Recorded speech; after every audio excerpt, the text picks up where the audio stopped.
Good afternoon, everyone. It's 1:01 on June 5th, 2024. We're here for Lake County Schools LCA bargaining. Did we already send this around? All right. There's an agenda coming around. Last time we met, there were quite a number of topics that we were looking at. Just in case people were not aware, that I have an issue this afternoon, so I had to, instead of 1 to 4, we've got to do 1 to 3. But I think that's ample time for what we kind of have on the agenda to discuss today. So I know you guys submitted some contract language regarding Article 11 and Section 3, which is planning time. Did you guys, I was a little confused on the email. Did y'all have additional language for that topic or just additional language within? Okay, all right. So if you guys want to, did you have copies of that? Okay. So if you want to start there, since you have something that might be a little different than what we've already seen. I kind of floated what you guys had last time to our academic cabinet. They've been busy preparing for summer leadership, which goes off next week. So it was a little difficult to get quite the amount of time I needed with them, but they are looking at it, and some of the concerns they had were shared, but I want to see what you guys have today, if it's altered from what you submitted last time. So I'm not going down roads we don't need to. Okay.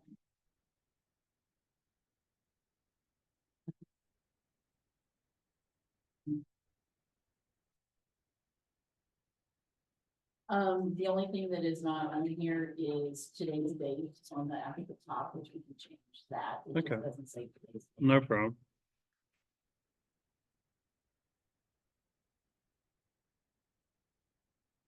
Cause she's making some, so it's gonna go around, but she's making a correction here that we hope is the only correction that we forgot along the way. Okay, so this is Article 11, workday and related matters. The first section is on the joint leadership. Not for sure if you really want, I don't think you want us to read through every one of these. Well, I would like, if you guys could explain and rationalize the changes, that would be great. Under the joint leadership committee, the initial paragraph, each school will have a joint leadership committee. It said quarterly for some reason. I don't know whether that wasn't understandable, but we're gonna make it easier and make it understandable. That says that it meets a minimum of once a quarter during the school year, so that administrators realize that they still need to meet. I know that we have heard several administrators that have said, well, we don't have one. Well, no, you don't have a leadership committee per se, but you have a committee. But if you are talking about our 5 issues here, I mean, if you're talking about things that pertain to equitability, like student supervision, emergencies, and so forth here, then someone does need to be within that meeting to discuss those things. For example, we were already hearing things because May is the time when they start developing things for next year for the schedule. And we even had some building reps and leaders that were going in and asking, hey, are we talking about next year's thing? You know, and they're like, well, yeah, well, I need to be included in these meetings, and they're not being included, is the main rationale for a lot of this in this section. Then everything's the same until it goes all the way down to the bottom. And it says the joint leadership committee are to develop or modify policies and procedures to ensure instructional equitability and ensure educator voices are included in the decisions of the site-based administration. Items to be discussed in the joint leadership committee include, but are not limited to, and then we go into the sections. If by chance there is something else that needs to be, that could be discussed, but that's the only reason that's in there. The extra student supervision, which is section A. At the very bottom. After and before the instructional day, when the bell rings, the teachers will not be required to provide student supervision unless it is their scheduled equitable duty rotation. An equitable duty rotation will be no more than 10 minutes before or after the student instructional day. The equitable rotation is defined as a rotation of duties by marking period, and no classroom instructional staff member may have assigned duty more than a total of 1 grade marking period. All staff with student supervision in their assigned duties will be included in the duty schedule. So can, Rationale is elementary teachers are not given time. Many of the schools, their contract day, let's say, is 8 to 3:30. They have students in their room from 8 to 3:30. Now, there are some secondary, but it's mainly elementary schools that have this. A lot of times administrators will come back and say, but that's what the teacher wants, because the teacher wants them in the room. I think it needs to be going back, as we've talked before, using that bad word, but pre-COVID, where teachers had that 10 minutes, usually, sometimes 15, but you had around 10 minutes. If you started at 8 o'clock, you had kids coming in at like 8:10, 8:15. Buses came, if students left at 3, the students were out by 3:10, 3:15, and you didn't have buses being called all afternoon for duties. And, you know, bus 2910 is here, bus 2911 is here, and we have been in the schools where we hear that all the time also. And so they're not getting this equitable duty roster. It's just not happening. So that's why this one is in here. Emergency procedures didn't change except all the way at the bottom, the last paragraph. Taking out, striving not to overutilize the same teacher, I'm sorry, where, which would be page 2, section B, the very last paragraph. oh, okay. And then if emergency coverage of another classroom results in 1 planning period in a week being used, the teacher will be paid for a planning period outside of established work hours. And then it says to see the article, which is what we originally talked about in our original portion where we were talking about having the compensation. So that part's just referring back to the other section. Okay. The striving not to overutilize the same teacher is the fact that we tend to use the same teachers over and over. And again, it needs to be a rotation. So that's why that's taken out.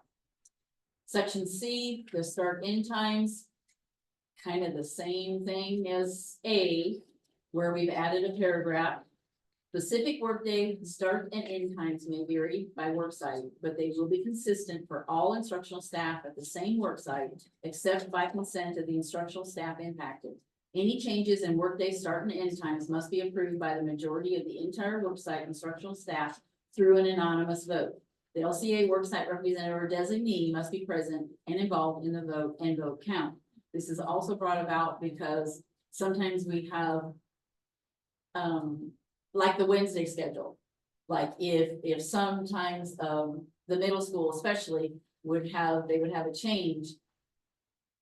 We would have a couple teachers come to us, hey, wait a minute, they didn't give me much notice and I've got to find childcare now because now we're doing a different time, start time and end time. So that's specifically to the different Wednesday schedules that exist. Possibly, but I mean, it could be other things. For example, there's other schools that'll say all of a sudden, oh, well, you're supposed to be here now at 7:50 instead of 8. Or you're supposed to be here at, 6:50 instead of 7. So they're changing the actual contract day. That if it said it's supposed to be 8 to 3:30, they somehow, and they don't give enough notice to teachers, and all of a sudden they're changing the day. I So don't they're- know whether you're not whether the So district is not understanding they're changing the times, that I don't know. I'd like to know some school examples of where that particular thing's occurring. I know the Wednesday stuff occurs in different areas and we've worked on language in the past, so it's anonymous votes instead of doing the, where we were signing 1 million MOUs for it. But what is can you give me some examples of where they're starting and ending? Other than that, like on a wholesale? I can look and find out which ones.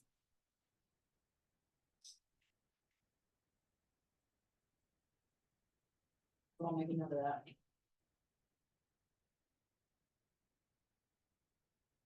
The next one is planning period.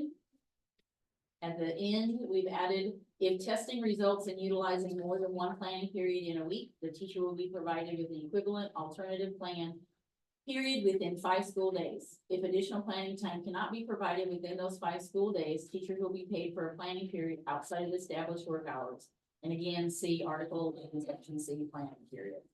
So are you So talking it about refers to- the normal assessment cycle?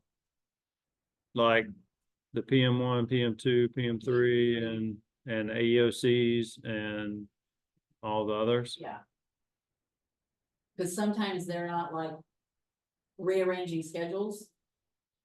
And like, if you're secondary and you have first period plan, well, they're taking first period plan every day because they're utilizing the test time every day, something like that. Again, it would be, certain times that they would be doing this.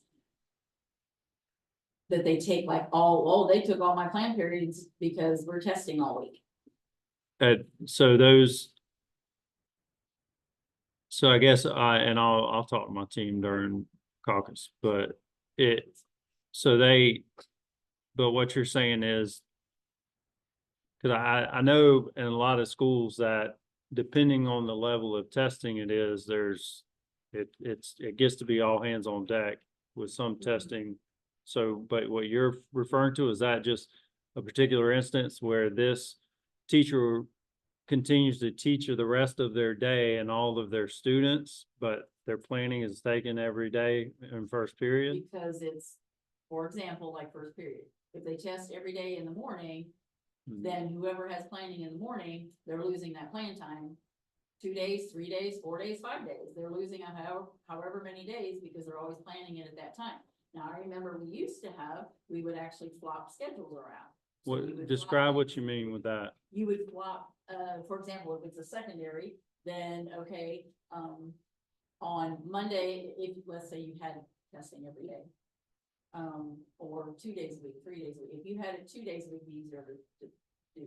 So if you had it Monday and Tuesday, then you would flip flop, like Monday afternoon, you would have periods 1, 2, and 3. Then Tuesday afternoon, you would have 4, 5, and 6. So that within those 2 days, you'd only get one plan period, but you would at least get one plan period instead of missing it both days. In other words. Kind of Chad, I think what she's saying, because I do a rolling block, like if they're all first period and I do testing, then the Mhm. next time I come, if we got those tests during the week, I go to second period is planned, so that teacher gets their plan. But it rolls a massive schedule and moving kids every day to do it, but it can be done through the scheduling that way. The testing coordinator has to roll that block every, you gotta roll it 4 balanced periods to get it to go through so that people get their plan period during that week. Okay. And it's not the fact, I think that everybody realizes in testing weeks, you're not gonna have your 3 usual ones or 4 usual ones or the 5. I mean, they're just, they understand that. Mhm. But they need to have some plan days that they're not missing every one of them. Okay. And that's what this is trying to address in that. Okay. that phase.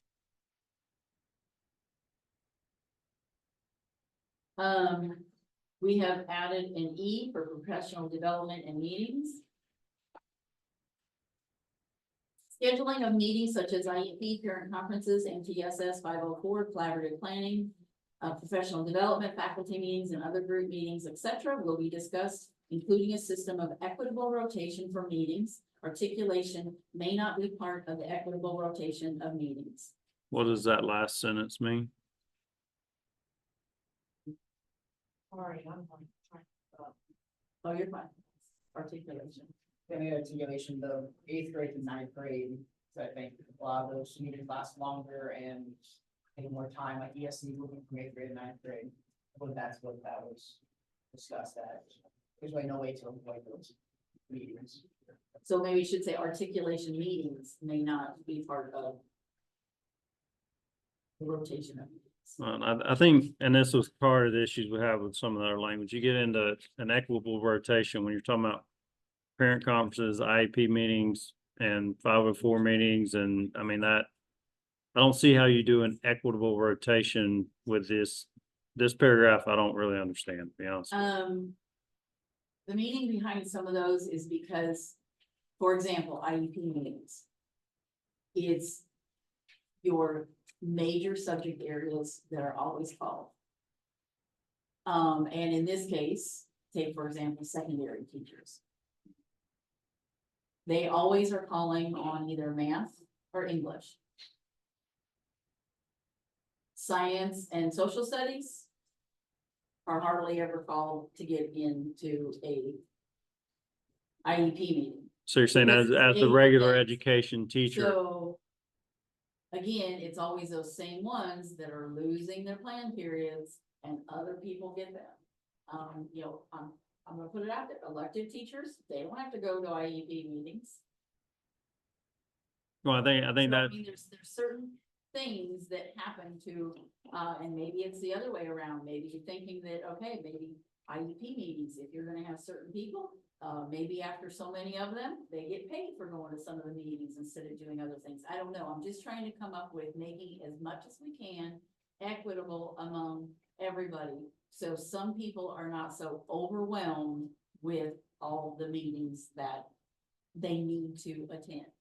I think, you know, if you go back in time, it used to be the opposite. Your PE teacher was pulled for every IEP meeting on earth, and you didn't have core instruction people coming out. And then I think as over time went, and as you're setting goals within those IEP meetings that are in the best interest of the students and their academic success, to me, I err on the side of whoever's the most necessary for that student's success and the design of that IEP is what's necessary at the table. And I get if there's some overuse there, then that needs to be scrutinized.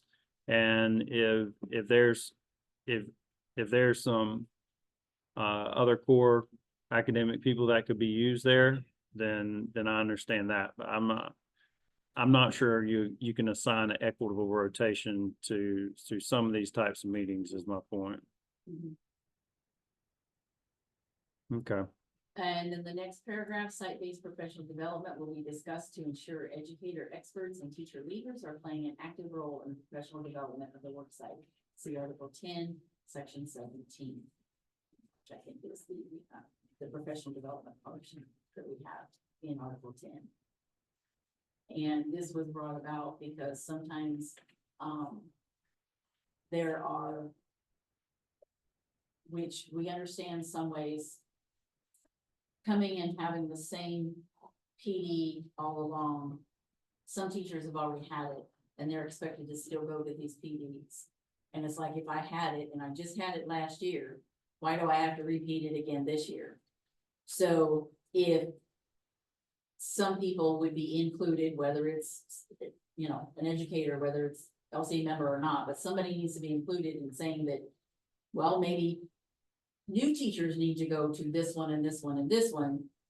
And okay, well, we haven't had this one for a while yet, so maybe everybody can be included in this one and not the other ones. So that again, you're not being overwhelmed with all of these things that, because again, some teachers have had a lot of PD and others, of course, we realize have not. Well, I think at most schools, you know, if it's an introduction to the instructional framework, that their new teachers are attending those types of things.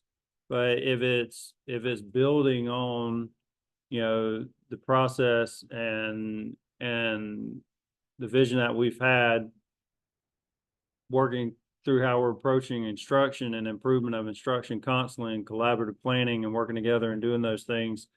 I mean, I think a lot of that, correct me if I'm wrong, and I'll have to defer to my principals. Do your guiding coalitions or your grade level groups, or are there people that are weighing in on those PDs? I know, for East Ridge, I meet with our department chairs monthly. And then they meet with, our leadership team. We discuss within the social studies, ELA, math, and science, what specific needs they have for PD, and then we're rolling it out that way. So, Remember, that's what this goal is. This is under that joint leadership. Like adding in basically that role is to do what, but not that was some US that part is the section all under the joint leadership that part of the role that joint leadership would be part of that discussion of what offerings are this school is offering for different. So in essence, you're wanting to reduce meetings by adding a meeting? Because if they're having to meet more often to discuss, because you're saying under this joint leadership committee, whenever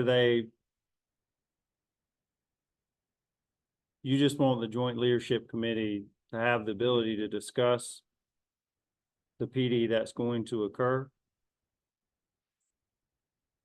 well, I mean, going back, it's not the joint leadership that I meet with for that. It's Yeah. my department chairs. Yeah. So it's not joint leadership that I meet with. That's a separate meeting that I have monthly. And we talk about contract related issues. Yeah. The department chairs are the ones that help me, those are the ones that help me lead PD within the specific content area. So it's whatever Yeah. social study needs, may not be what science needs, may not be what ELA needs. So that's where I really kind of dig deeper around the specific needs of each content area. And that's led by the department chairs with me and my APs. Okay, I understand what you're asking. Okay.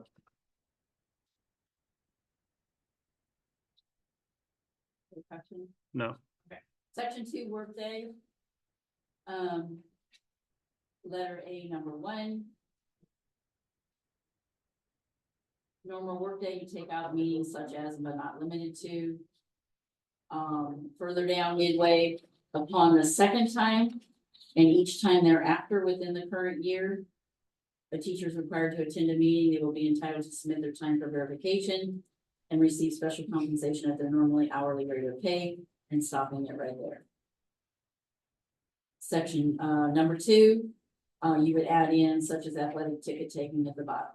Because for some reason, we still don't understand that that is part of fundraising. it's not fundraising. But back before so upon the second time,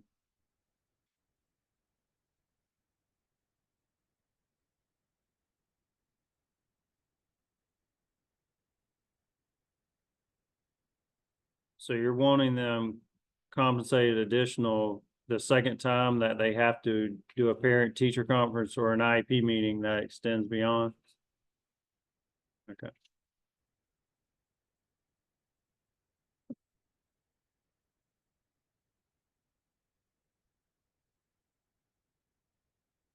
So, and I get the one, but then under 2, and I know we've talked about it before,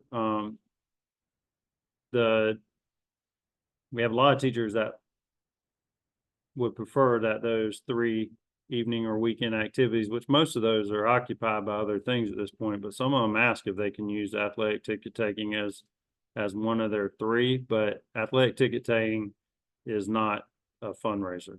So I don't know how that needs to figure in if you're wanting to make it to where teachers cannot or will not do athletic ticket taking. It just doesn't go with fundraising events because that's not a fundraising event. Okay. Then the money that is collected never gets used as a fundraising at all. What do they use the funds for? They support the athletic programs. It's goes into, Is that what a fundraiser does, is you You spend them, you have the money to do. and You it's- fundraise for field trips and you fundraise for special events at schools, or you fundraise maybe to support your teacher appreciation week and all the things that go into that. But athletic events are not fundraisers. We have athletic programs that hold fundraisers, and teachers should not be obligated to participate in athletic fundraisers unless they're receiving a supplement and that's part of their coaching duties to lead those fundraisers. But no, athletic ticket taking is not a source of revenue that would be considered a fundraiser.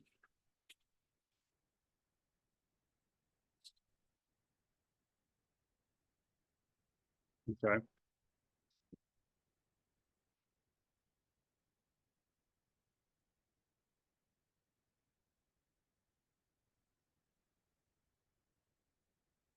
Um.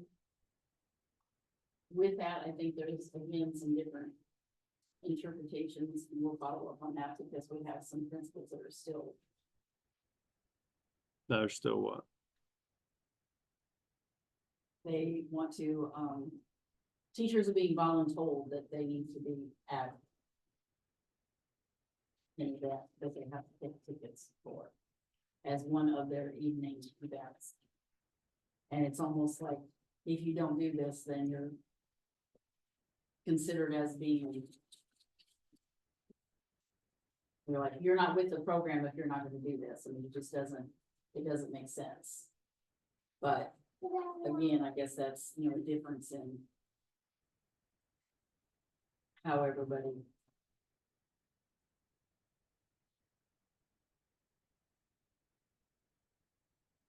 Is interpreting things, I guess is that what you would say, but we'll follow up on it. The highlighted portion.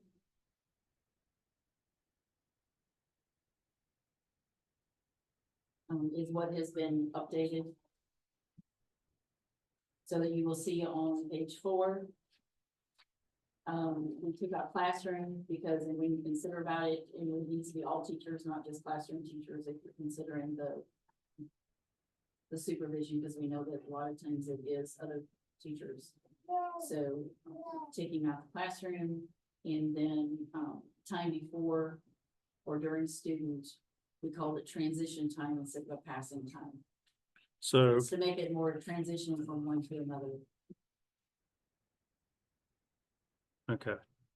I'll wait till you get to the bottom. And then the other one's just bringing down the first sentence for the most part to the bottom. So help me with so the individual teacher planning is defined as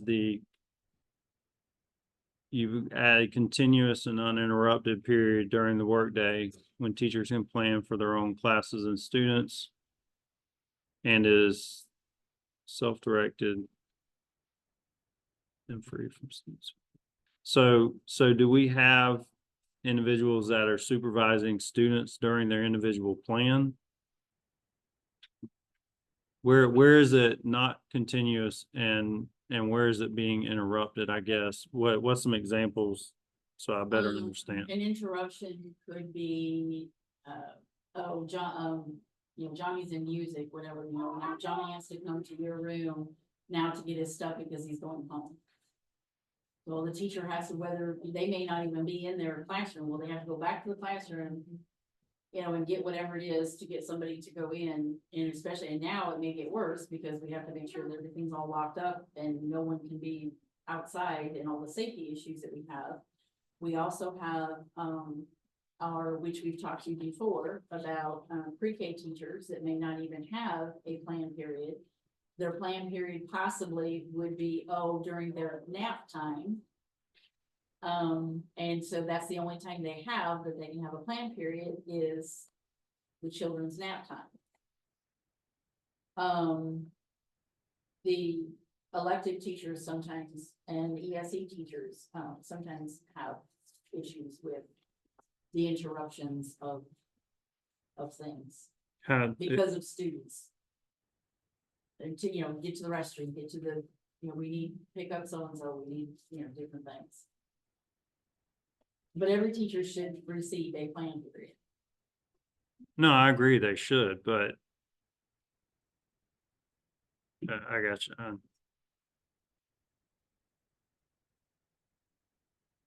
So the free from supervision is primarily, is that concern you described with pre-K, not having a plan period? I would say that is probably one of the main ones is pre-K. I would Okay. say yes. Otherwise, it would be someone here and there kind of, sporadic. Mm-hmm, That would not have something. I know like sometimes we have, like media specialists, guidance counselors, people like that, sometimes that they don't get a so-called, plan period per se, because, unless they close the doors, type idea. So, but if they want that plan period and need it, or, their own, then they need it, they need to do that. And that would be an uninterrupted time that you, so are you talking about like a media specialist on, like on a wheel in an elementary school, or? yeah, they should still, for example, they should still have a plan period. Because they need to, especially elementary school, like for instance, they teach classes, they would need a plan period. In order to plan for their lessons that they do.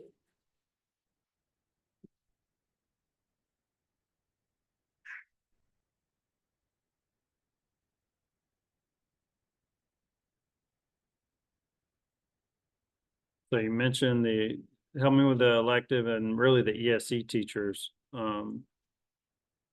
Where are we having ESC teachers that don't have a plan? Well, again, I think a lot of that pertains to the pre-K also, because pre-K ESE, so a lot of that would be within that same realm. I think also some of the ESE resource teachers, they may receive like a portion, they may get 20 minutes here and then 20 minutes there, so it's not like a full plan period to do their IEPs and the stuff that they need to do. And that's where like the uninterrupted comes in also, because they may get, and I remember a while back, sometimes we would have the same thing where we would have, like PE teacher, well, you have, 20 minutes here and then you have 20 minutes there or whatever. So there's times where you don't have that full, let's say 45-minute plan period at one time. It's split. And that doesn't give you a whole lot of, gives you enough time to go and make a copy and have a restroom break. Okay. And again, I mean, just like with some of the other stuff that we have, I mean, we do have data. We didn't bring a lot of data because we didn't, we were only here for a couple of hours. We can always, give you the data and provide, like how many we see, how many we do, and, more specifics. Yeah, any data you have, that'd be great. That way we can kind of narrow down where some things are. I think at the end of the day, we want to make sure that everybody's got the time that they need. But then I don't want to be unrealistic and maybe a little too nitpicky of, if considering a teacher's plan being that a student had to come pick something up before they get checked out. That's getting a little bit in the area ridiculous. But I mean, I do know that there are, have been 20 minutes so that would be considered as an uninterrupted. Yeah. Because of the you don't have a full, 45-minute plan period, Mhm. Wednesday or Thursday or depending on the day you have. So basically within some schedules, if there are some people's, just based on how the master schedule rolls out and the responsibilities they have, they've split their plan period is what you're saying. Right. Okay. And that has happened with, in that case, that's happened more with electives, because then it's harder with the schedule, because when to get, for example, in elementary, you get the wheel done, to have the wheel done, okay, we make sure that all the teachers have it, but then, my plan's not a full 40 minutes then. like a teacher's is.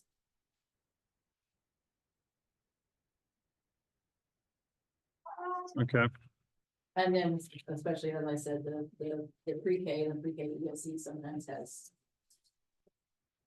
concerns. And I would say the ESC teachers, sometimes when they would go and take their, if they're a self-contained, they may have an issue too, because self-contained, sometimes, especially the ISB teachers now, we're seeing sometimes, you know, their students, well, they can't all attend some of the other, and so they're having a hard time finding to where the students can go to the electives, so then they can have a plan time.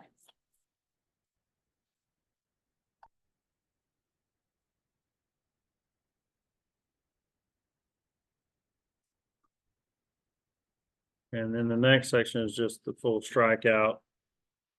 Correct. So, so I need to, and especially the academic side, is your desire just for all of this to go away when it pertains to like collaborative planning and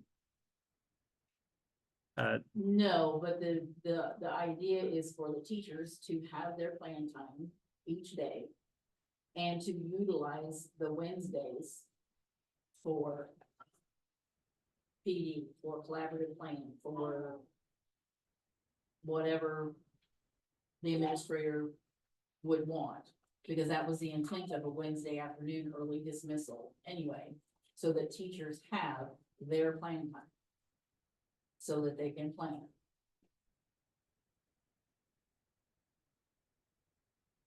I can tell you that, you know, we'll have to, of course, counter propose this stuff, but we're still gonna weigh heavy on collaborative planning and the focus there, because it's the instructional focus and the vision of the entire district. So there won't be a full abandonment, I can tell you that, but there are some things that are important to me. While teachers being pulled to sub so much and making sure that we're taking care of them when they are, is something that I feel like is reasonable.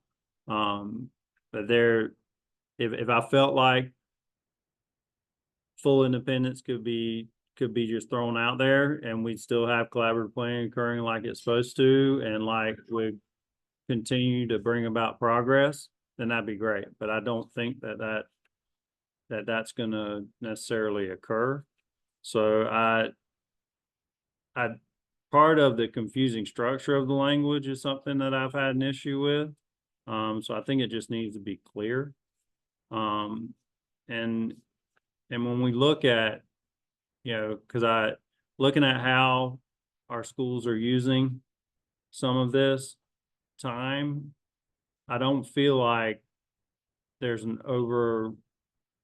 just a total theme of abuse of, taking every planning period they can get their hands on, and then getting to those third, fourth, and fifth times when they're pulling people for the week.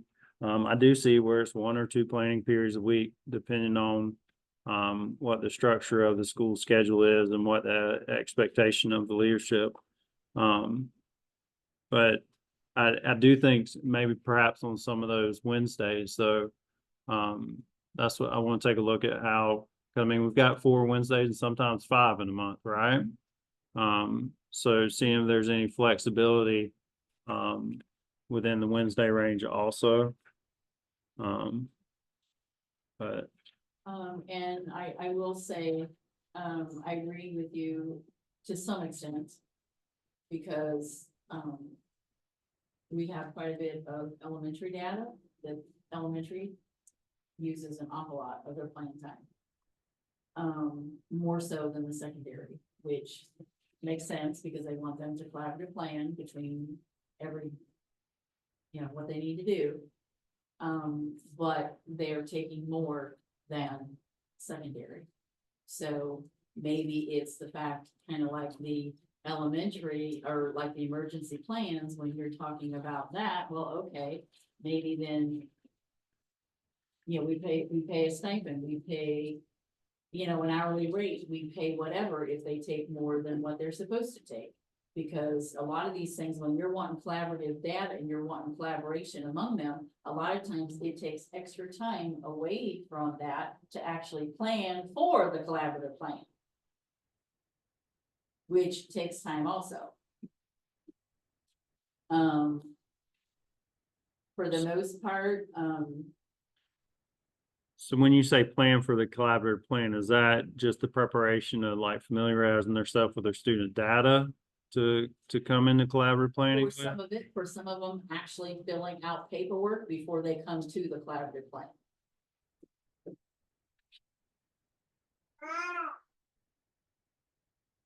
For the most part, elementary,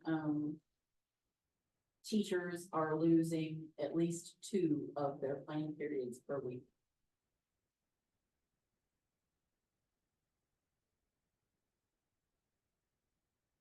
Whereas the secondary would be losing only the 1, which is kind of what has been sort of stated, but, elementaries are usually losing 1 more plan period. Which means then the DA schools are losing 3 of them because they can take the other one. Mhm. So I've asked, Mr. Feltner,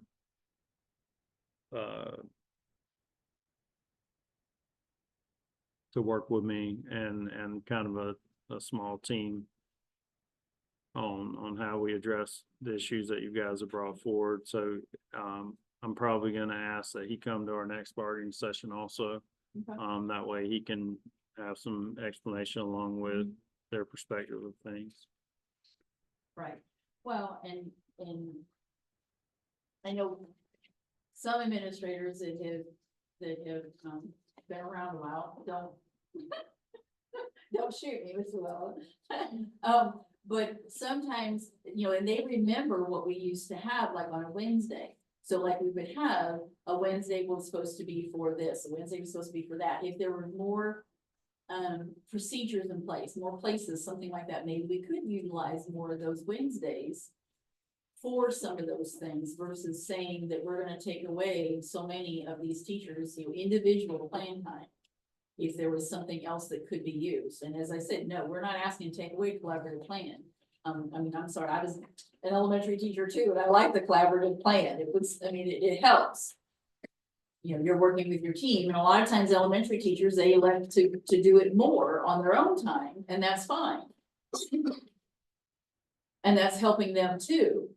But it's just difficult for them to say that they're taking out, 2 and 3 of them. And then you have to go and sub on the next one, and then you have to go. And then they just lost almost all of their plan times all week. Okay.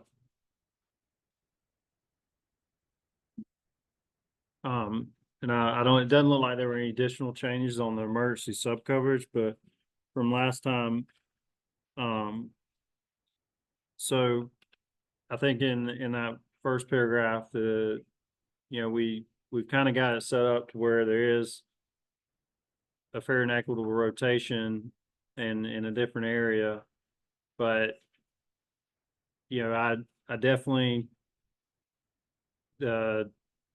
definitely not on board with dictating an administrator's day, or I can't go include things in you guys' contract to what other staff will do that have their own contracts. And we are using non-instructional staff, and I know plenty of administrators who have sat and sub and taught classes and done the things that they need to put skin in the game. But I think that was the point of having that committee before, because there's also certified teachers in the building that it just doesn't work out with the program that's going on at the school. So I think all is something that we're gonna have trouble with. But that's the kind of the point of trying to establish fair and equitable rotation. So, but like I said, I believe we need to, my concern is probably more in the middle, is making sure that we're taking care of people that are spending their time doing that, right? From a compensation standpoint, so that's something an area we'll be evaluating. And again, we know it's happening a lot, and like I said, a lot of times in the elementary, it's just the fact that they're splitting those classes also. mhm. Which makes sense, but if that's happening, then they should also get something. Well, we've got language for them to get release time for splitting a number of, for splitting a number of kids for an amount of time. I don't see how we break portions of, if teachers are spreading their kids across 2 or 3 classrooms, the complexity of trying to compensate based on that, I don't think is realistic. I mean, the only solution I see that is not allowed to divide classes anymore. And then it's just a sub that's in there and they're figuring out a way to cover it that way, but I'm not sure teachers are gonna be in full favor of that either. Teachers are not, let's say, use the word upset when they're splitting classes. It's the fact that it is being done way too often and they don't get anything for it. I don't know whether it's a lack of communication, whether it's the fact that that there are sometimes they have gone to administrators and bookkeepers and said, where is this form for me to get this money? And they're put off. Oh, I don't know where the form is. I don't know what to do with it. I don't have this. We have data for that also, which we can bring and we can show you. There's, it's quite often that in the elementary that this happens a lot. We've even had some that have come up and said, oh, well, we have a teacher that's gonna be off on maternity leave or sick leave, whatever, for 4 weeks. So, we think it would be better if the kids are split. Well, that's fine, but then the teacher wasn't given any money for it. I asked, well, where's the money? You had these kids in here, how come you didn't get money for it? So district saved money, didn't have a substitute, but then didn't pay the teacher either. So there are things that whether you call them falling in the cracks, whatever you call them, it is happening. So I would say less about data and more information. I need to know when it's happening. Because if we never know from the district perspective of when it's going on, then we can't remedy those issues. So Then I I guess, again, communication, whatever you want to call it, but what you're saying, When- they're already ignoring contract language, right? So add more contract language for them to ignore is not gonna help. We need to solve the issue of if there's a structure in place for them to get release time by absorbing students, we need to know if that's not but occurring. also, and I'm gonna say this, administrators need to make sure that they are informing their teachers of this also, because a lot of times we find out late. Oh, I had to do that, first quarter, and now it's third quarter and fourth quarter. I mean, would the district really go back, to pay them for that? I'm not for sure if they would, but we find out. No, we afterwards. absolutely would. I mean, we find out afterwards when somebody would tell us Mhm. this. And again, it's like, okay, well, why didn't you tell us this? Because it is in here. Again, miscommunication, I'm gonna say it a lot. We need to continue communicating among everybody that teachers, I mean, they are overwhelmed, and this is something that we can help them with. We know we can help them with this portion. Whether it's a class that's split, whether it's you're substituting for another class, whatever it is, this can be a way that we can help our teachers. However it's written. Mhm.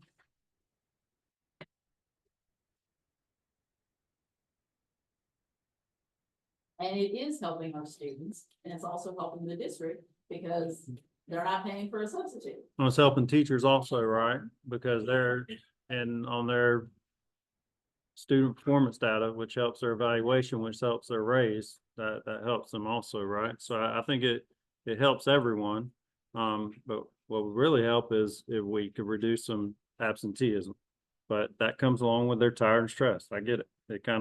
And I never would discourage anybody from taking their maternity leave. So, and I mean, we want It happens, You have an emergency Yeah. surgery, you have emergency, I mean, things come up, we know Yeah. that, but yes, this would help everybody.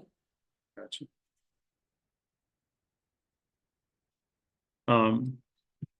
So yeah, we'll be looking at the emergency sub coverage and how that goes about and you know, putting some of the, putting restrictions around, when we can require for IEP meetings to occur, not gonna happen. It's not realistic. But I understand if it's a point of frustration. I did need to know a little bit about, the schools under state monitored differentiated accountability DA will provide teachers with class coverage if they need to meet during the school day. So help me understand what's happening now in the DA situations where teachers are pulled due to those activities. Are they not getting class coverage?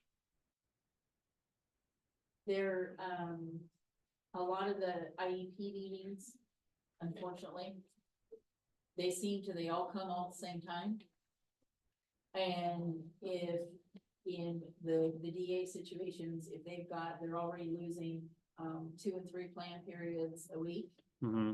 then they're also then having to do IEP meetings and parent meetings, so they have lost, in that case, every day that week of their own plan time, because then they had this and this. So in saying this, it's like, help us along here. Can you do some of these meetings? And then, for example, I mean, like, I remember that they would get a substitute for a day when they had all these IEP meetings. And whenever your time was, the substitute would come to your class for 15 minutes and you'd go and have your meeting. You would say what you needed to say for those 15 minutes. And then you would go back to your classroom and and this would happen like all day long. So you didn't miss your plan time. Because usually it ended up falling to where it wasn't your plan time. Now, some of them were, and it was during your plan time, but not all of them would be during that plan time. And they would make sure that, like I said, you didn't miss every one of those days. Because in a couple of DA schools now this year, we've heard that many teachers several weeks in a row didn't have plan times because they had IEP meetings, then they had MTSS, or then they had a 504, and plus all their other things that they had to do because they were in DA status.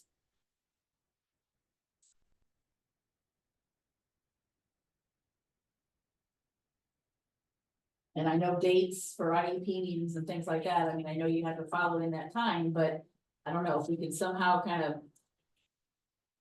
stretch them out a little bit more, but also help. I think you're But- the mercy of the parents Yes, at some of the those. dates, and I understand that, but maybe there's some other things that we could do to, like I said, get a substitute for the day or whatever, I don't know.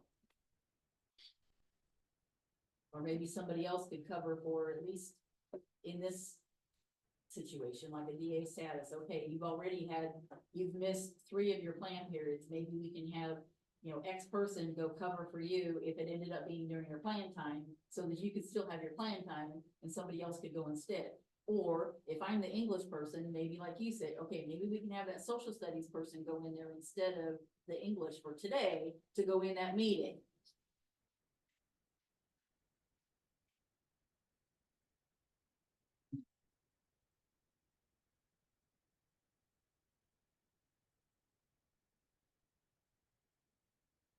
Okay.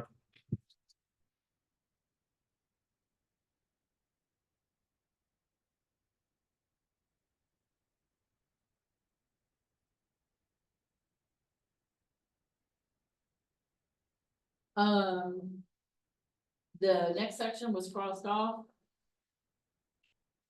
We have way too many, teachers that are telling us that the intervention, the only thing they're really not doing is they're not having to grade anything. They're still teaching, whether it's their stuff or whether they're given the information that they do. So they are still doing basically what they are doing in a regular classroom for the most part, besides having a grade that they have to do. We need to figure out something for this. What do you mean figure out something for it?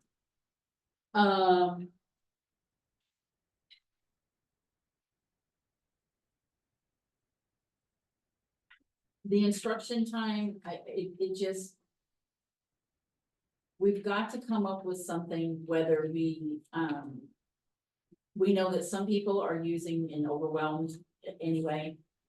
We have data for this also, we have a lot of information for a lot of different things. And that's why we keep saying the data. If it's utilized properly, it does help, we understand that. We can follow up with a lot of this. But again, if it was used properly, like it's supposed to be in some places, and I would say that some places it's maybe used a little bit better than others, just like other things. But, and I brought it up before, especially like elementary, I think middle school might be doing some of this too. You don't have your own students. You're helping the students. Again, you just said something earlier about the fact of the data, it helps everybody. But when you think of it in terms of a teacher, the teacher wants to teach their own students because I know what I'm doing with my students and it's my data and it's my information. And it's my materials and my things. When you're teaching somebody else's students, it's not the same thing. You don't know that child, you don't know the student, you know, yeah, maybe you get to know them because you have them during intervention time for how many weeks and months. But it is different. Elementary, they put in a whole different situation. There's also, we have literature data, but it would be nice if we also found other data, like for example, what has the district found out? How is this intervention period helping the district in any way? Is there data that says that this intervention period is helping this student or that student or anything to help to justify that we continue to keep having this? Because a lot of teachers, basically, they just think it's an extra period and it's something extra I have to do.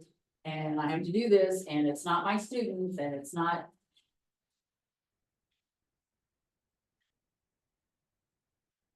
I'll withhold my thoughts on all that for the moment.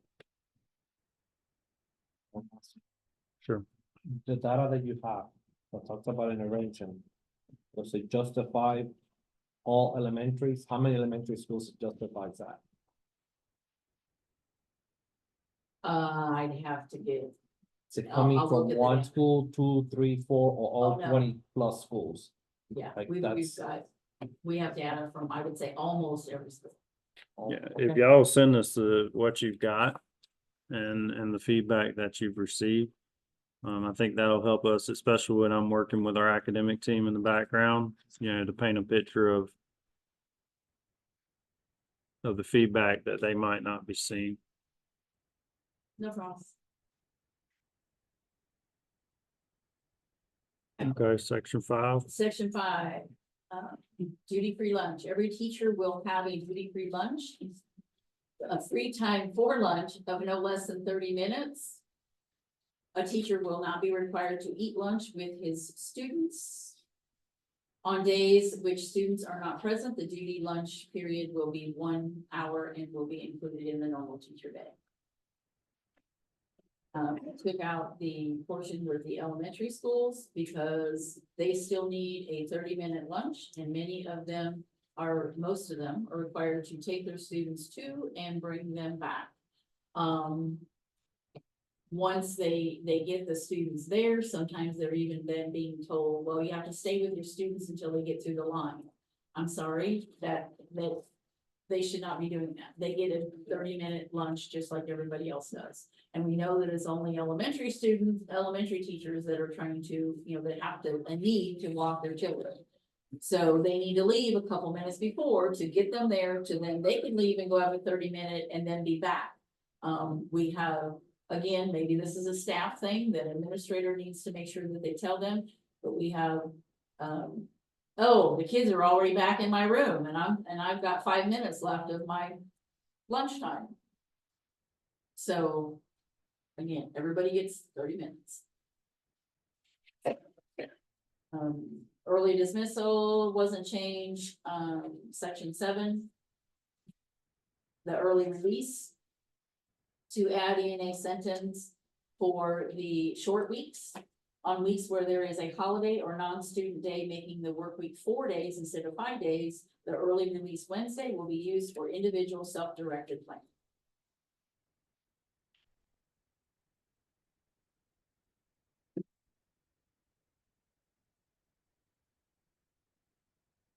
And again, I will give an example because that comes in when, they basically consider it still as the 5-day work week. And they would take your 2 plan periods and then they would also take Wednesday. So then you would get 1 plan period for that 4 days. Instead of having more. Anything on some of the non-student days that they're being held feet to the fire on some of their non-student days currently? For the most part, probably not, but it happens with the holiday weeks a lot. Because So- the 4 days, whether you're off on Martin Luther King, Mm-hmm. so those 4 days you come back, you have a plan period, collaborative plan Tuesday and Thursday. And then you have something else on Wednesday. You know, you sub on another day. So I mean, you're missing everything then because they treat the 5-day, now the 4-day is treated just as a 5-day week.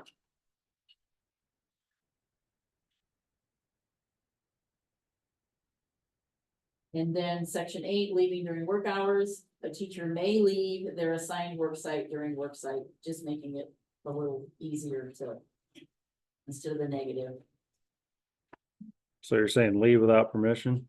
A teacher may leave their assigned work site during working hours with permission Okay, of the building principal. okay. It's making it positive versus. I got you. Alright. So one thing I'll say, just of the whole article. We start splitting hairs over time and micromanaging some of that.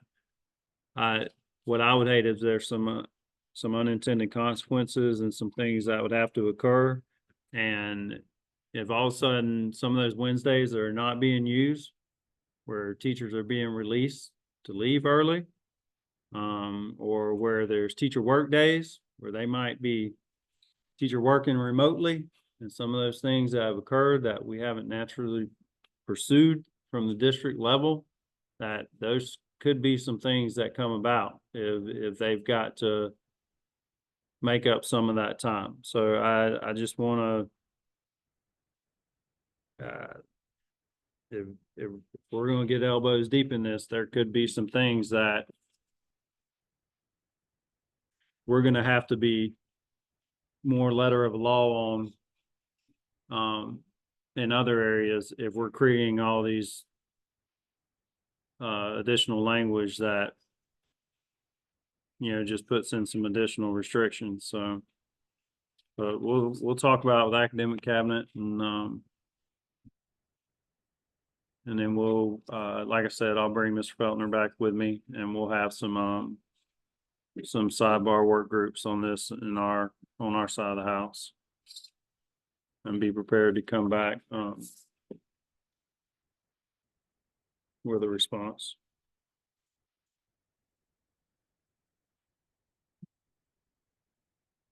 For Article 10, you have us bringing this, I know you had said something though about the removal of student, the state statute. Mm-hmm. So this is, I don't have, language on it to present to you guys today, but I wanted to just kind of get the ball rolling on what it looks like and kind of where we're at. Because we've had some statutory change. Now, as we know in contract, whenever we have statutory change, that winds up meaning that we have to change some contract language to be in compliance. Currently, what I did was I just put, it's a little bit easier to understand out of our board policy and where it sits currently, because it mirrors the authority of teacher responsibility for control of students. So, you know, we've had, in our contract for a while, the ability to remove students. And the process that we follow that requires a committee and the committee members that are part of that. I'm not as worried as some because I mean, of course, I don't live it every day at the school, but I also know how often that this language has been used, and it's not very often. I know that I think this comes as a result of probably some people creating statute that isn't really close to the schools, but probably hear their fair share of complaints. I don't see this becoming some horrible issue that goes on at the school where teachers are constantly trying to displace students. And I think teacher safety has been at the forefront, and I know it's an important issue to the superintendent and the board too. But basically now they've changed, I won't read it all to you, but essentially they've changed, some of the requirements. And also whenever, you know, a teacher removes a student for discipline purposes, that they provide some feedback towards the discipline. And if that discipline is going to be followed, if their recommendation is going to be followed, then they receive feedback that it's followed. And I think our system kind of naturally covers some of that. However, if they recommend a consequence and a lesser of the consequence is administered to the student, that they have to provide feedback to the teacher prior to the student coming back to their class. And then there's time frames set up for that committee to occur within a certain time period before the student can return. So there's some stipulations that are a little bit different. But my plan is just to present contract language that mirrors what we have in board policy. I think there's probably going to be some reasonable expectations at the school. I mean, I think, because at the end of the day, what's kept this from occurring a whole heck of a lot before is your next door neighbor in the classroom right next to you is going to get that kid. And if the way that they set forth in setting up the committee that has to occur, it's a pretty balanced way. And I think you get, you know, 5 educators in a room, you're going to land on what's best for the kid regardless. And I think we've seen where if we've reached a point to where a situation is so critical that a teacher is that distraught that they don't want them in there, we've been able to figure out another way to get that child in a classroom, whether it's a teacher that might have a more rapport with the student or that is just willing to take one for the team and take that student on and see if they can make a difference. Those things have occurred more times than not. So I know there is some uneasiness amongst some of our principals. I know their subgroups by, you know, elementary, middle, and high have been meeting and discussing some of these things, and you know, and their problem solving around it, looking at worst case scenarios and how they will manage some of those. So I think what we'll see is those teams coming together so that it's a really consistent approach, and an approach that's within statute, and also, you know, working with teachers to make sure that everybody's being realistic and everybody's you know, acting in a way that's not detrimental to the kids and also detrimental to their colleagues. So I know recently we worked together on a few cases that, mhm. you know, even some of the teachers like, no, I know they're gonna go to another class and do the same thing, so we need to work together and try to figure out what we need to do. Mhm. Which I'm assuming that's kind of what this is. Yeah. You know, kind of referring to.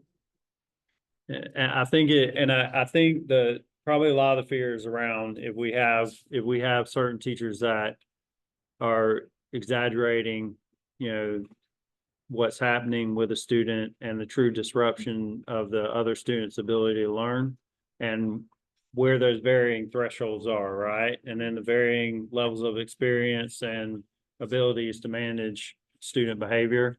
It's going to be a little bit all over the map. So I think there's some fear of the unknown that comes into play with this. But I don't think it's something that we can't manage and figure out together. And that is, right now, it's actually in Article 10, that's section 20, we referring to, correct? Mhm. Yep. And which I don't know whether we want to change the title of that, since it's now states there's something in there or not, but I mean, that might be something that, I think, right, but, I mean, either way, I don't care, but I mean, Yeah. it's called right now assignment of authority. mhm. Well, we'll bring back, kind of like we have with other things that statute has impacted. We'll bring it back, and then when the wind blows in the other direction, if it's necessary to bring it back again, we'll bring it back again. But so what my goal is to take what we've got, and if we need to scratch whatever needs to be scratched, so it more fits the mold of what's required by statute, then we do that and then place it in the appropriate spot. Okay. So I just really, this was more sharing information with you guys, so you're prepared to respond if necessary. And I'll have contract language for this issue and the article, the counter proposal for what you brought today also. Okay, so. Interest of time, where would you like us to still continue with 10 or to Yes, go on to other? Okay, well, let's see if we can go through this a little bit quicker then. okay. Article 10, 1 and 2 is fine, or 1 is fine, 2, there's just a sentence down here. That teachers will have access to copy machines and printers in school. We don't have that yet. As well as, I don't know about everybody have it, okay. So, one way, not the other. Okay, it's, basically all it is saying, adding a sentence in there to where the teachers can have access to the copy machines after contract time, because that's usually when they use them is after the contract time, but sometimes the doors are not open, and of course, teachers can't get into where they are. So this is just saying they need access to a copy machine. Because they don't have access to that. Then it goes, section 3 is fine, section 4. For faculty area, it just takes out within its limits, the board will make available. A school lunch area, so forth, which I think they are anyway, I think every school has one, so taking out the. Use a word, section 5, is spelling correctly. Mhm. And then, changing the second paragraph to take out, continuing the one paragraph is just a typo there with the other ones. I think it's just a continuation of the paragraph or the sentence on the second line. But use the devices directly related to academic instruction to maximize teaching and learning. So that's the full sentence, not a separate sentence on that. And then continuing, the sentence ends in environment, and you take out the use of all electronic, so forth, until you get down to administration is prohibited from requiring teachers to possess or to utilize personal electronic communication devices. Because we have principals that are telling people that they have to have their phones on them at all times, and it's their personal devices. Now, many of them carry it, but it can't be a requirement. The district is not paying for their cell phone. We have the service thing, we have our strategics. 6 is fine, 7 is fine. Nope, 7, all you do is take out that last line. For teaching lesson plans, you take out as requested by the principal, because I think daily, weekly, and our alternative basis is fine for lesson plans. Hang on a second, I'm sorry. I'm so, give me just 1 second. Let me catch up real quick.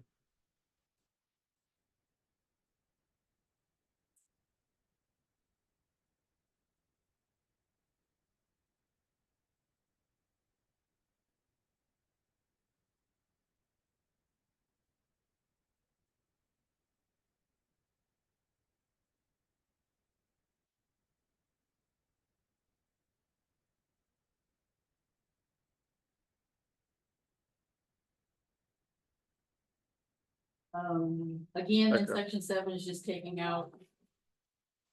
Because we do either a daily, weekly, or some sort of alternative basis of a lesson plan. Which is already prescribed usually by the principal anyway.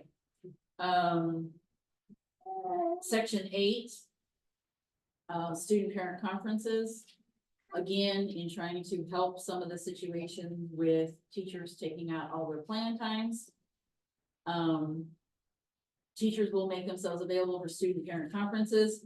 Conferences dealing with parent, student, teacher concerns will be scheduled at times listed below. Then it continues down, conferences will be scheduled only during the following times.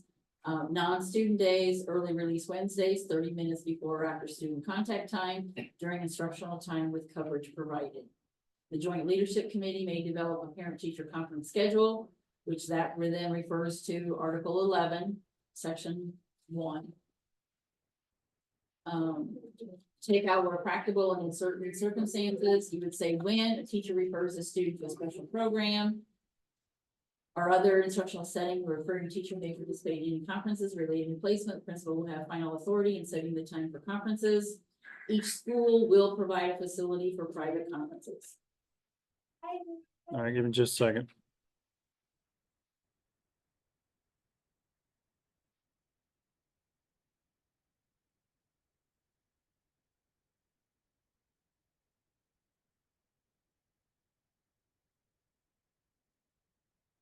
When are, I guess, when are, the parent, student, teacher conferences, when are they happen outside of the A through D that's listed? Well, I know like elementary, I mean, a lot of times elementary has a parent night, sometimes the secondary will do it one night just because. You know, kind of like with an open house parent type night, but, this is just specifying when they can have parent teacher conferences.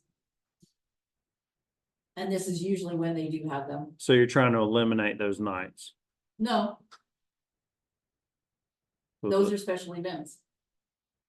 So I guess I'm trying to figure out what's the purpose of adding this language if it's occurring during these times now?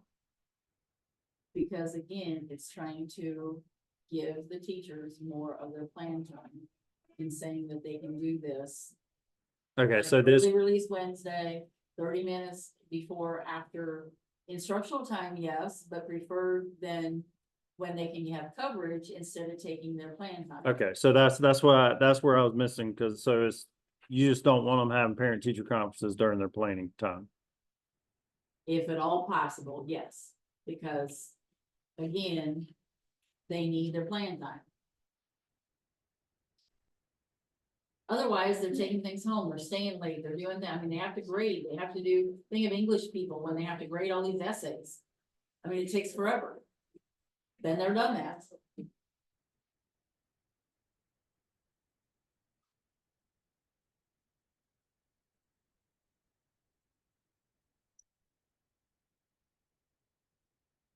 Um, 9 is fine, 10 goes into money collection, which is just trying to add some language so that teachers are explained, let's say, some of the duties that they have to do if they are collecting money.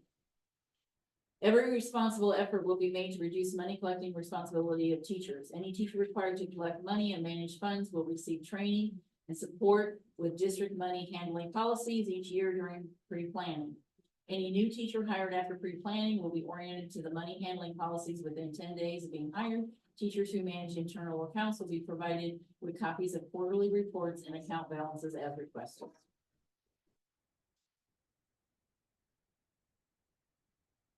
So are we having trouble with teachers being able to get their accounts balances when they request them? We are. Where is that? Is that secondary levels or, This is mainly, yeah, secondary.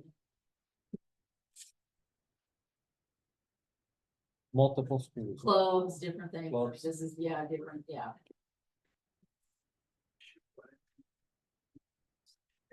okay, And the idea of, like what they have to do, like, you have to have this one for this and this one for this, so there's different things they have to sign. And sometimes, again, they're not really being told specifically what they need to do in order to understand the money's collecting.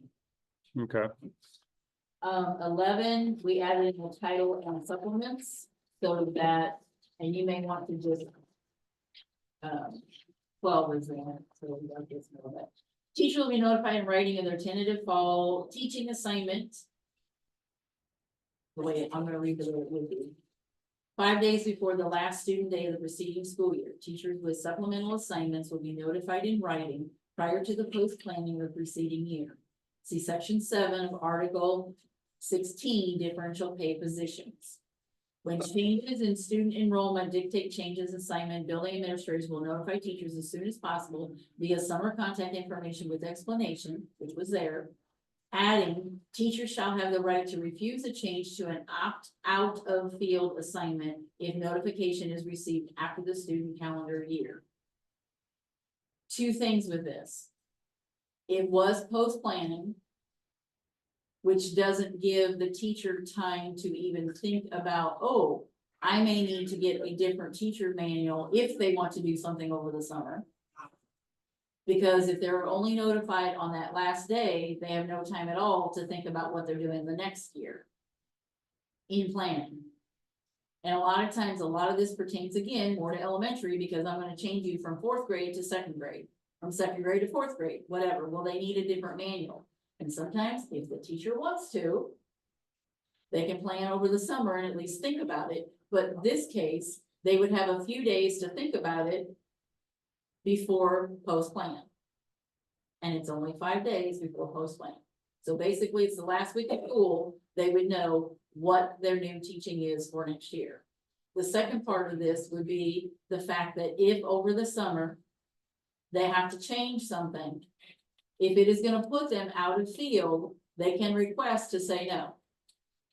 Because we have teachers that are being voluntold to go to different grade levels, different subject, whatever. And then it puts them out of field. So is that more at the secondary level? Could be, but it could be elementary too. For example, if you have a primary certification, K3, and they wanna put you in 4, 5, or 6, you're not gonna have the certification. So what happens, school year starts? You have 4 4th grade class units. Not enough students come into 4th grade or enter the school. I am forced to put one teacher in another grade level. She's not certified, but she wants a job. That's what, That's- the right to refuse. I mean, Right that- to at that point, refuse. Then I guess. That's up to So them. do we have the right to dismiss So if we they have- refuse? that's where I was heading. So then I have the right. Well, they would have to have that choice, they would have to Okay. understand that, yes, you can refuse this, but. But they're teaching out of field, and the problem is, once they're there, then a lot of times that, the administrator, then, yeah, we like you there, we're gonna keep you there, well, then they have to go take another test. That they have to pay another $225 for, they have to keep doing all these things, and they have to keep, and that's a hardship again on the teachers. And just saying that. We would hope that they could be placed in an in-field position. Well, I think that's always the goal, right? That's always the goal. And I think, I think there's gonna be scenarios where it's impossible and we gotta do what we gotta do to provide school to kids. But there's also the other side of the coin where we got a lot of teachers that wouldn't have jobs if I didn't let them teach out of field. I guarantee my requests to allow teachers to teach out of field helps a heck of a lot more teachers than are being forced out of field. by a long shot. So, I get it. I don't wanna place teachers in really difficult situations if at all possible to avoid, so. Just a clarifying question. mhm. When such judgment calls have to be made, administrators are encouraged to look first for the non-out of field movement. Right, is that not? Yeah, I think, yeah, if that's their practice with administrators. They're gonna try and get many people in the field as possible, because what they don't want, I mean, they know all that whole list of teachers, has to go to the board agenda. And, the less people they have on that list, the less people they want on that list. But yeah, that's the goal. And it's probably I can tell you, because I talked through just about every placement out of field with the principals, and I run it through a pretty significant screening to make sure we're doing what's in the best interest of kids. And So you would say that the expectation currently is that if there is someone who's qualified to be moved that would not be placed out of field, they would be moved before someone who's being moved out. the expectation is that they always do what's in the best interest of the students in their school. That's what the expectation is. And the goal is to always have as many teachers as we possibly can in field in the process of doing that. But that could mean in an administrator's judgment, this person who's taught third grade for 4 years has proven themselves to be very capable, but would not be out of field if they were moved to fourth grade, is gonna stay in third grade and not put somebody out of field? Like, is that, I think at the second grade level, that rarely happens, but if it does, it's someone with a 5.9 certification, and maybe I needed a 10th grade section of English, and you were only 5.9. right? So you had one section of 10th grade that you put there, but we try to work out ways for them to get that certification and have that year to get through, but that's rare. But you don't know how many students are necessarily gonna come to you, especially if you're a high growth area. We also have conversations with the teachers to make, what is your comfort level too? I've had conversations where I've needed to move somebody from a grade level. And ask the teacher, hey, let's have a discussion. What are your thoughts on this? Because this is what the students need. This is where we're at as a school. The teachers do actually get to provide some input and discussion. I know, I imagine there's some handful of circumstances, right? Where people, once they get settled into like I said, been successful in their grade level, and there are people that get moved. And then there are those that call us and they try asking, can I be out of field? There are those that actually choose to be out of field. So. Well, and they may be ones that are working towards, they want to teach that, so they're trying to get that other thing because they are wanting to be in that field. And that's where they've decided that, oh, this is what I really want to do. But other ones, when we put them out of field, it's difficult for them to, maybe we then help them with the cost of doing the new certification, if that's what we do, or we help them in a different way. I don't know. There's, And the proposal still allows people to choose to be moved out, right? correct. Okay. We just have to also think, I know the students are here too, but, we also have a lot of teachers and we're losing a lot of teachers and we're getting harder and harder to keep our teachers, and the more we can do for them, the better off we can be. Section 12, I'll try to just do this real quick so that you can see this. I know it was, an idea around making sure that the language fit everything because people were getting confused about some of the things. So we separated it into an A, B, and C. A, the pre-planned days, explain it. I'm gonna shorten 5 days. Teachers receive in those 5 days, 3 full days of self-directed playing time, basically. B, work days. Immediately the 3 after the grading periods. Again, self-directed, administrator can take 1 hour away from those days. Post-plan, which is the 1 day, again, you close out things, administrator can take 1 hour of that day. All right, that's the gist of what that says. So that in the interest of time. I got you. Section 13, observation in the classroom, just adding no media or recording devices are permitted to be used by the district administrative supervisor, any of those, without consent of the parties. Because we have some that were taking pictures and doing some things, so.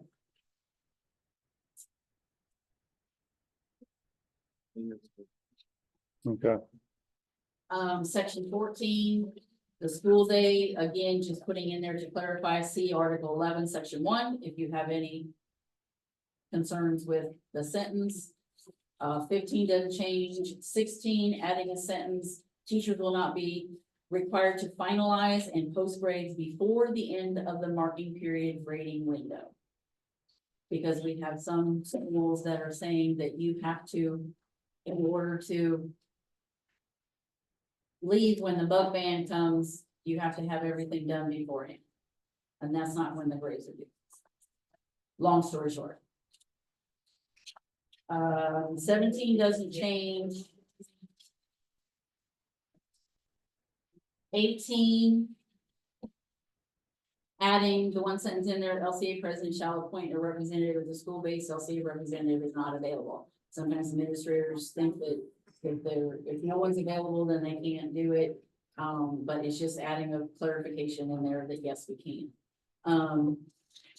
19 is basically just saying that teachers should be compensated their hourly rate of pay when they are having students in the classroom and absorbing. And then 20 is what you are looking into. yeah. So help me on the absorbing. What does that look like in your mind? Compensating them for absorbing kids. Just if you absorb a kid, you get an extra, For an amount of time greater than 2 hours, you will receive your hourly rate of pay. 1 hour. So you would receive 1 hour, an extra hour of pay. no matter how many kids you absorb. Okay, Because sometimes they have 2, but sometimes they have 5 or 6, but. Again, because before, when we had students, 15 minutes for 3 students wasn't that much, I mean, it makes it more difficult and they should be paid, so that's just what. We came up with. okay.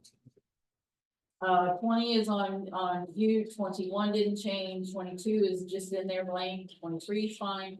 24, taking out to the extent possible, just so teachers will have the opportunity to be involved in the decision of a teacher aide, or someone would be, not just necessarily that person, but,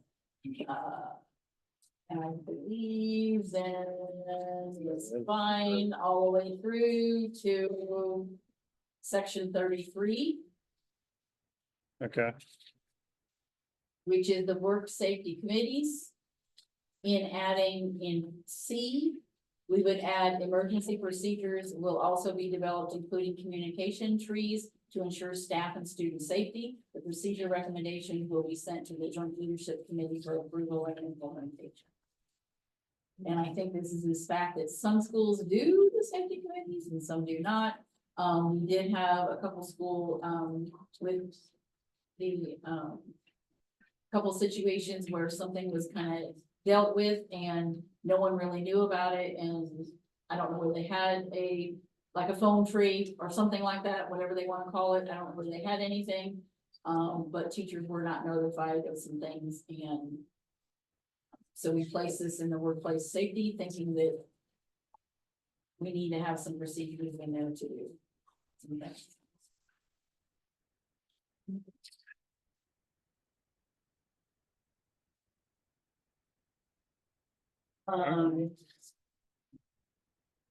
I'm going to skip compensation for a second okay, and go to the MOU real quick. Yeah. Because, I just want to clarify something, okay, because on the second page where where you talk about the elementary level on their workday, where it says the lunch 30 minutes duty free built into the teacher with teacher discretion. How do you see that coming? It, is I it? mean, I guess that might be kind of, confusing. Just from a question, from a standpoint of summer school, because I dealt with the school that called on that, Okay, and the teachers were taking the rotation of summer school kids to cafeteria. okay, For lunch, TAs were covering lunch, teacher was having a 30-minute break for okay. lunch. That's how this school particular that I was, and she was, and we were discussing, making sure the rotation was happening. Then following teachers picking up the students, TAs will go into a 30-minute. So that's what I know as far as right now. I mean, I was assuming that that's how things were going, but it just said teacher's discretion. I just wanted to make sure that. It all I mean, depends on the, unlike the other ones, I mean, the other ones had it actually built, said that it was 12 to 12:30 or whatever. It's it all just depends how because, they adjust the class. like- because you're dealing with extended school year with students with disabilities, you gotta have that flexibility in there Correct. because it's a little Right. bit, And that was the only, okay, I guess, question that I had. okay, The rest of it, I think, was pretty much what we've done before. yeah. So, okay.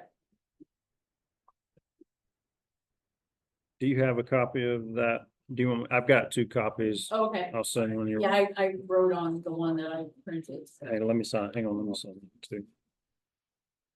And then, we can go back to the compensation Okay, and, Patrick is going to talk about that. okay.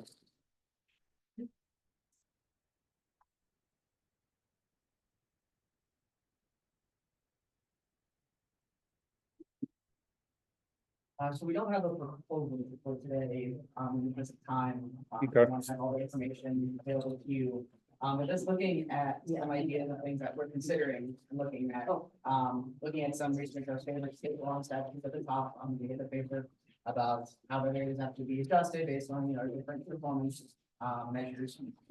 And just that clearly, it seems like more and more there's been different interpretations of what is and is not allowed under the law.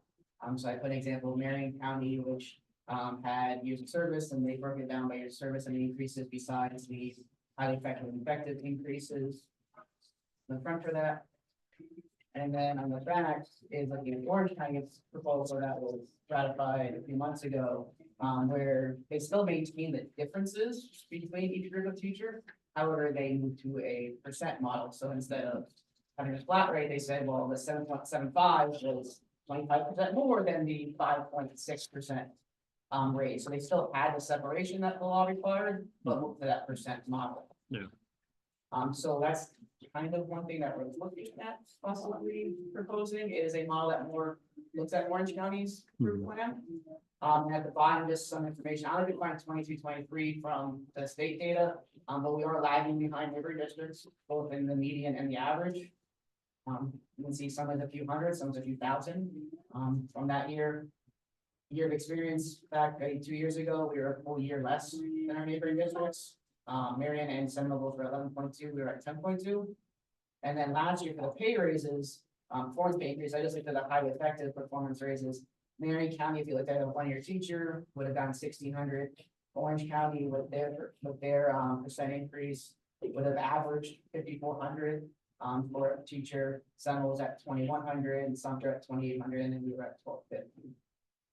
So we're not, one thing that we do want is if, you could provide like the updated different percentages of how many people are highly effective grandfathered. So we do want to talk it out before we propose something, because we just don't want to give you, here's a great number, but it's gonna cost $20 million. So we do want to have some kind of number in front of you for the next one. I think that's the easiest way for us to kind of do that is first getting those up-to-date percentages of what numbers that you're using, kind of the cost out. Okay. Based on that. Yeah, and that's important because the number of highly effective teachers based on what we present on, there's a lot more, the projection versus what reality is. It's an increase. I saw Orange Spend. 95%. Yeah. But I mean, we've crept up way further than what it's been. I mean, we've seen that trajectory for a while now. But it's based on our projections off of 50% when it's probably closer to 70% highly effective. The total bottom line is going to be pretty significant for what we're spending for you guys. And the only thing I would say on the bottom, and I knew like with Orange County, with what you guys are exploring, I think it was like last minute when they got clarification, oh, by the way, you can do this, and then they went forward with it. So DOE has grace using those percentages, but still maintaining the thresholds required. But the last piece I would say is those 23-24 pay raises.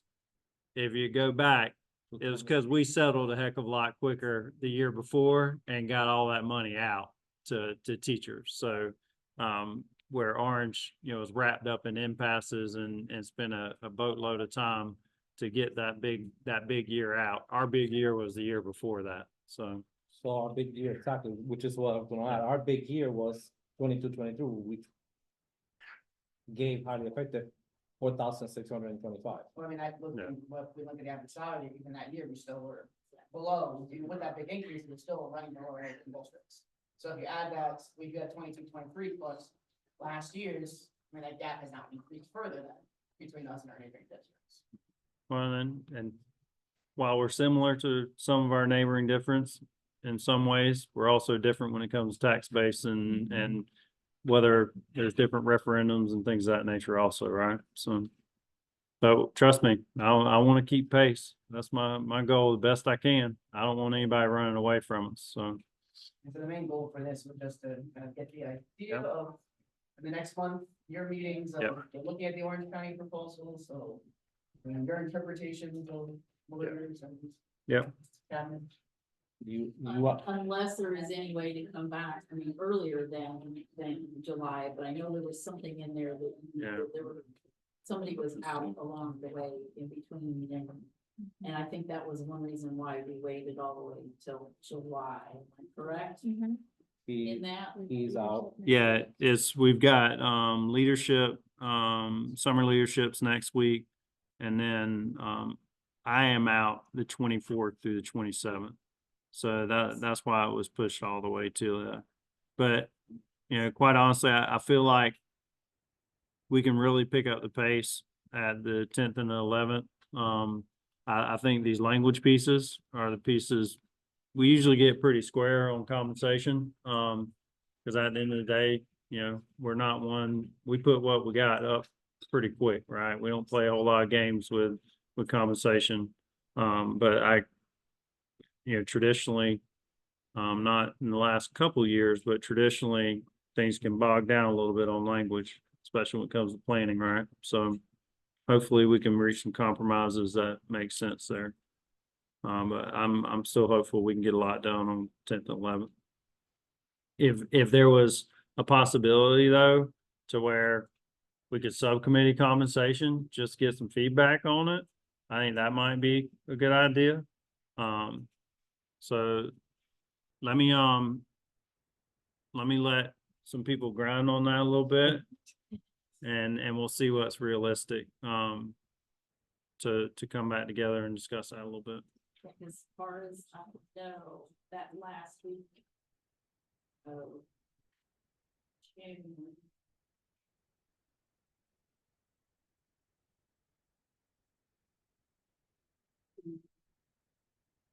Some people available. That's the week I'm out. Yes, and that's the week you're out, Mhm. but if you would be available. Peter's out that week. I'm out too. Well, it's gonna be, there's a ton of us out that week.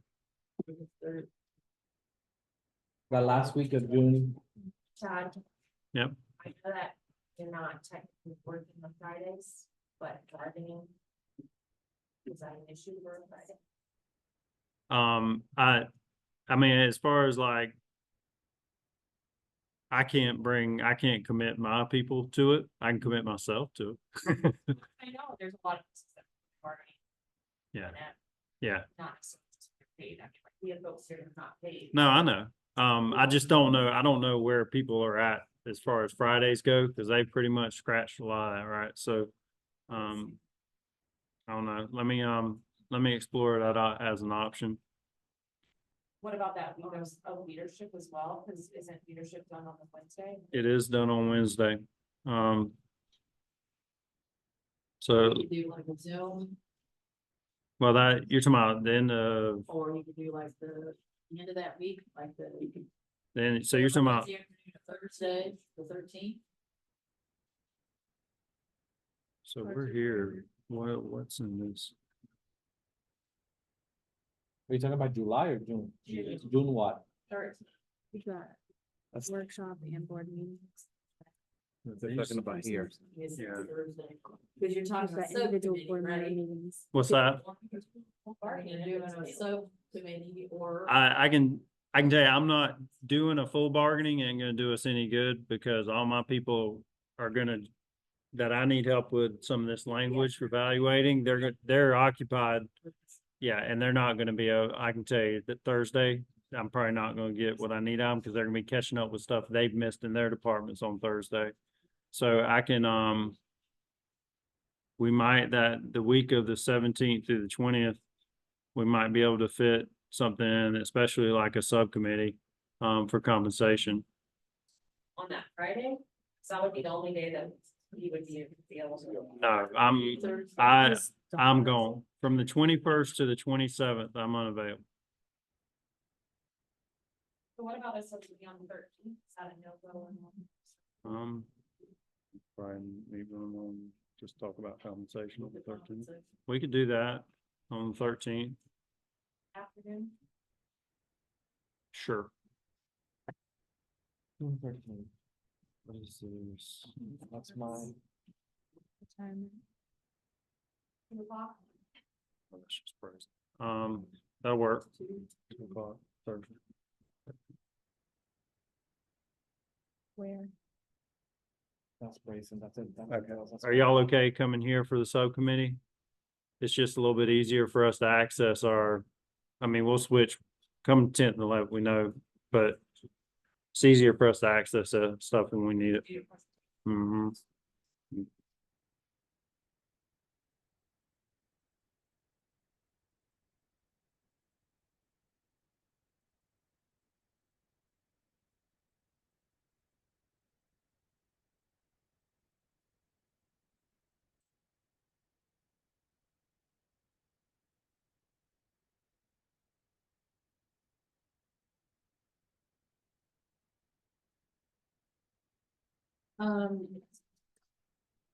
Do you foresee getting where we need to be by the July 11th, or should we add something in while we can, or?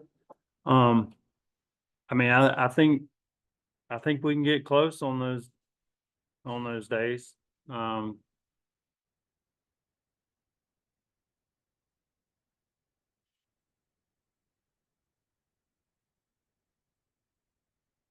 mean, I think we should see what we can get done in those 2 days, and then, you know, that's the type of thing with them, then it's like, okay, we hammer out the time we need to wrap up. And that's when it gets into, if we need to do later nights or earlier mornings or grind until it gets done.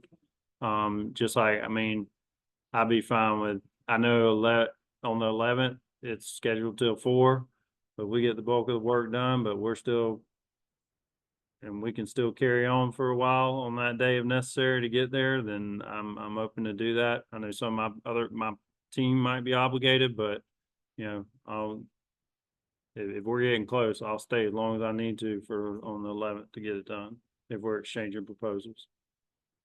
What about the week of the 15th, the 18th?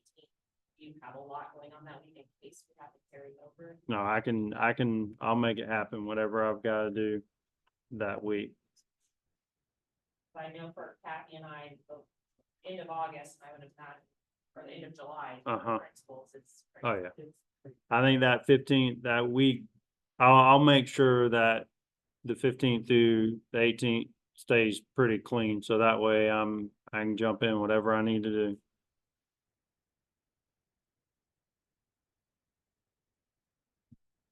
I'll set my principals up on a fair and equitable rotation, for bargaining if I need to.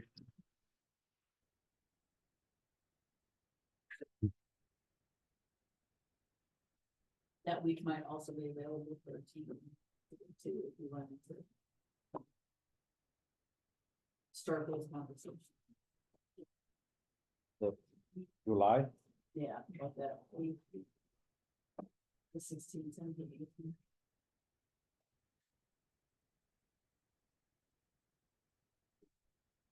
Those we have after the start of the year. Yeah.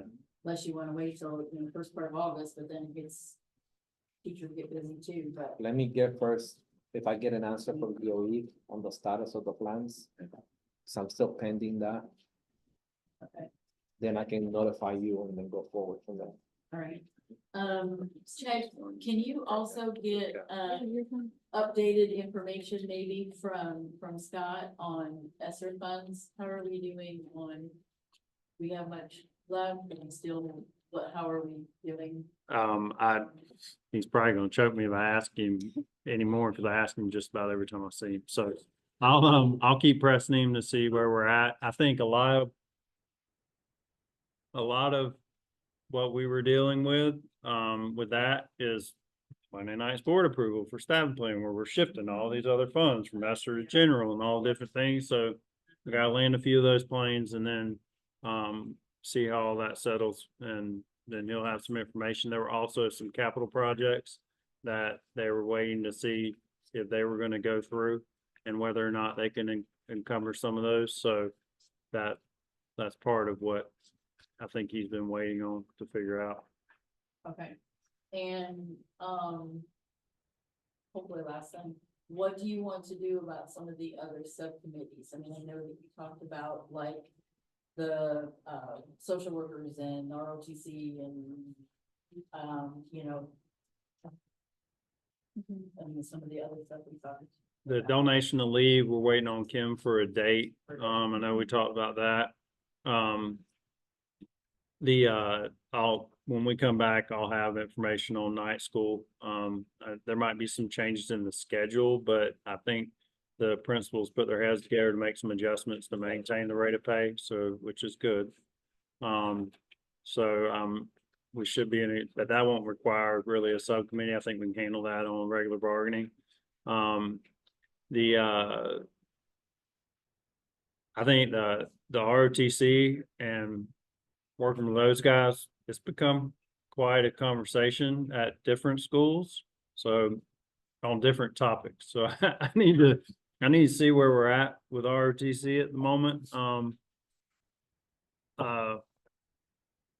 And I'm not sure, because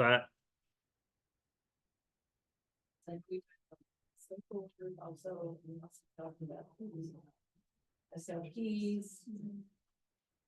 I think to be honest with you, I think if you guys have, I don't, and this is just for the sake of time, I'm pretty versed on SLPs and what they've got going on at this point. If you guys have proposals, bring proposals. Sitting in a room full of them again and hearing the plight of the SLP, I get it. I totally get it. I get it with the school psychologist. I mean, I know the workloads are heavy and I know that it's tough. So I would just say, if providing me with information at those times when you want to bring proposals at the same time, right? And then I guess the Lincoln Park stuff, this we haven't talked much about. Yeah, because I just saw that for the early shift, which wouldn't have caused a whole bunch of change. Now, I'm not sure where their enrollment's at, so. And it looked like they might be reaching a point where they can accept some evening enrollments, so that's gonna change things for us. So, and that's why it didn't do us a whole lot of good to lay out a whole bunch of structure and then all of a sudden it either not be applicable or they've got to shift, so. I just ask for continued patience on Lincoln Park as that continues to develop.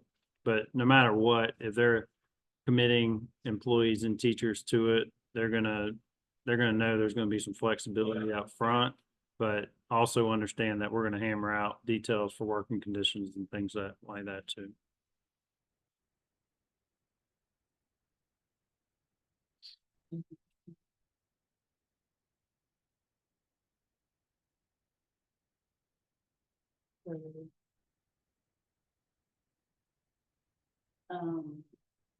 I guess just let us know if there's other things you need us to work on, whether it's any of these subcommittees or whatever.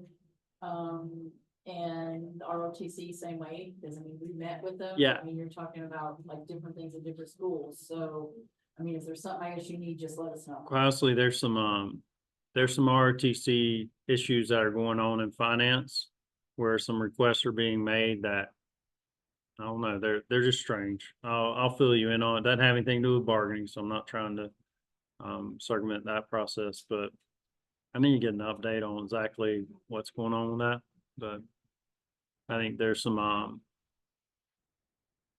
disagreements on just different ways they're funded and some different things. All right. Well, that's 2:57 on 6/5/24. This concludes today's session.